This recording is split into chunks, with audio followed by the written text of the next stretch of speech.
दोस्तों नमस्कार। दोस्तों आज आपसे बात होगी एक मुद्दे के ऊपर। आप लोग डिसाइड कीजिए कि देश के अंदर कैसे लोगों की ज़रूरत है, जो इस देश के अंदर, इस देश के नौजवान को खुदकुशी करने पर मजबूर करते हैं, या फिर जो लोग देश के अंदर शिक्षा दीक्षा देकर इस देश के अंदर बड़े-बड़े आईएएस, आईपीएस तैयार करते हैं। आप ऐसे लोगों की ओर जाना चाहोगे, या फिर ऐसे शिक्षकों की ओर जाना चाहोगे, इनका समर्थन करना चाहोगे जिनसे जो है बहुत सारे बच्चे इंस्पायर होते हैं, शिक्षा दीक्षा लेकर आगे बढ़ते हैं, देश विदेश में नाम कमाते हैं, भारत के अंदर मेडल लेकर आते हैं, पूरी दुनिया के अंदर भारत का नाम चमकाते हैं, अपने देश का नाम रोशन करते हैं, खुद का नाम रोशन करते हैं, पूरी दुनिया के अंदर तहलका मचा देते हैं।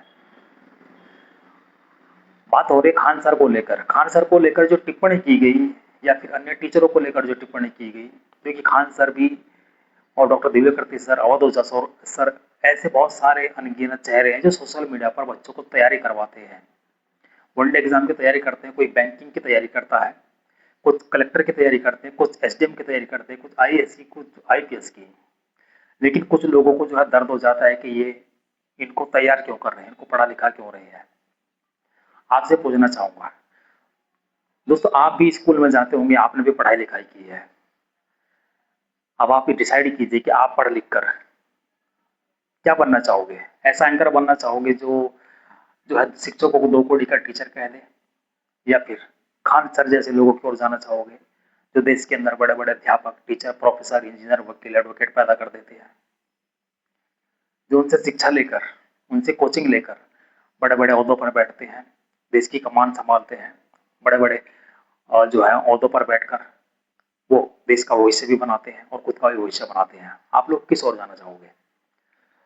मैं ऐसे पत्रकारों को जो है कभी समर्थन नहीं करूंगा।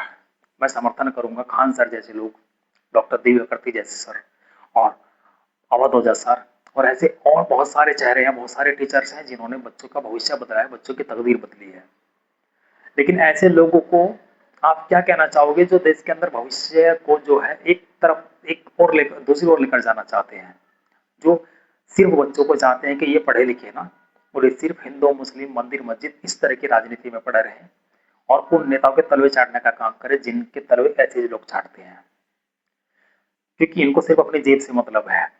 इनको इससे मतलब नहीं है जनता के ऊपर और इस देश के जो युवा हैं उनके ऊपर क्या फर्क पड़ता है। कितने ही लड़के लड़कियां आपने देखे होंगे खुदकुशी कर लेते जब उनकी नौकरी नहीं लग पाती, और उसका कारण होते हैं ऐसे लोग। क्योंकि ऐसे लोग कभी भी सरकार से सवाल नहीं करते कि पेपर लीक क्यों रहे हैं, भर्ती रद्द क्यों हो रही है।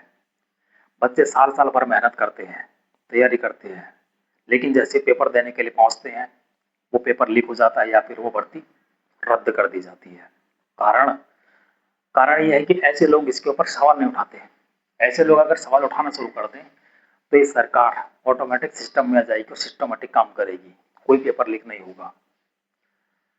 लेकिन ये कभी भी उन लोगों से बात नहीं करेंगे, उन लोगों से सवाल नहीं करेंगे जो पेपर लीक करवाते हैं, उस सरकार से कभी सवाल नहीं करेंगे जो पेपर लीक करवाती है। पेपर लीक करवाने वाले भी अंदर के ही हैं, और लीक करने वाले भी अंदर के ही हैं, और जिनके पास पेपर पहुंचता है वो भी अंदर के ही हैं। आप सोचिए, एक नौजवान और एक किसान और एक मजदूर आदमी बैंकों से कर्जा उठाकर अपने बच्चों को पढ़ाने लिखाने के लिए जो है अपना घर बार जमीन सब कुछ तक गिरवी रख देता है, लेकिन अगर उसकी नौकरी नहीं लग पाती है तो बाद में उस बेचारे को खुदकुशी करने पर मजबूर होना पड़ता है। या तो जहर खा लेता है, फांसी लगा लेता है, ट्रेन की पटरी पर लौट जाता है, या फिर नदी में छलांग लगा देता है।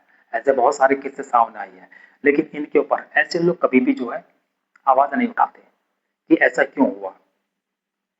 ये ऐसी जगह जाकर पत्रकारिता कभी नहीं करेंगे जहां पर ऐसे ऐसे कांड होते हैं कि ये क्यों हुआ, क्यों बच्चे ने फांसी ले ली, क्यों किसान ने फांसी लगा ली, क्यों किसान ने जहर खा लिया, क्यों ये लड़का या लड़की ट्रेन के पटरी पर लौट लौट गए, या फिर क्यों नदी में जाकर छलांग लगा दी, तालाब में जाकर छलांग लगा दी। ये इसके ऊपर कभी बात नहीं करेंगे, क्योंकि इसका उन लोगों को पैसा नहीं मिलता है। इनको पैसा मिलता है अपने डिबेट में अपने जैसे लोगों को बैठाकर उनसे हिंदू मुस्लिम मंदिर मस्जिद सिर्फ इन्हीं चीजों के ऊपर बातें करना, गवर्नमेंट के उन कामों के बारे में गिनवाना जो जनता के हित में नहीं है।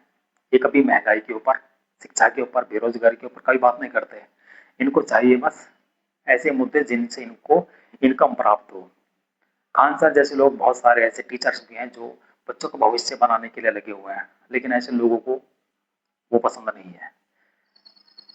ये सिर्फ इस चीज के लिए रिकरिंग करते हैं कि इनकी अच्छी इनकम बन जाए, इनकी पॉपुलरिटी बनी रहे। खैर, ये बातें रह जाती है।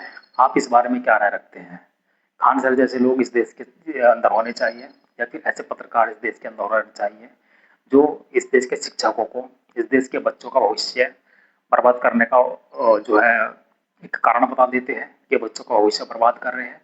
या फिर आपको खान सर जैसे लोग चाहिए जो देश के अंदर आईएएस, आईपीएस, एसडीएम, कलेक्टर ऐसे लोग पैदा करते हैं जो देश के अंदर देश की कमान संभालते हैं? आपकी जो राय होगी कमेंट जरूर कीजिएगा। मैं और वीडियो आप लोगों के साथ शेयर करूंगा। और अंजराम कश्यप से बस एक ही हिदायत है कि सभी शिक्षकों से आप माफी मांगिए। जो आपने घृणित बात कही है, कच्ची बात कही है, वो कतई भी ठीक नहीं है शिक्षकों को लेकर। क्योंकि शिक्षक एक ऐसी चीज होती है, शिक्षक एक ऐसा दिया होता है जो खुद जलता है, लेकिन अपने नीचे भले ही अंधेरा हो लेकिन सबको उजाला देता है, वो चारों ओर रोशनी करता है। शिक्षक ऐसी चीज होती है। तो शिक्षकों के बारे में कभी ऐसी बात मत करिए। शिक्षक तो उस मोमबत्ती की तरह जो स्वयं जलता है लेकिन चारों ओर रोशनी पैदा करता है, और उस रोशनी से चारों ओर जो है उजाला होता है।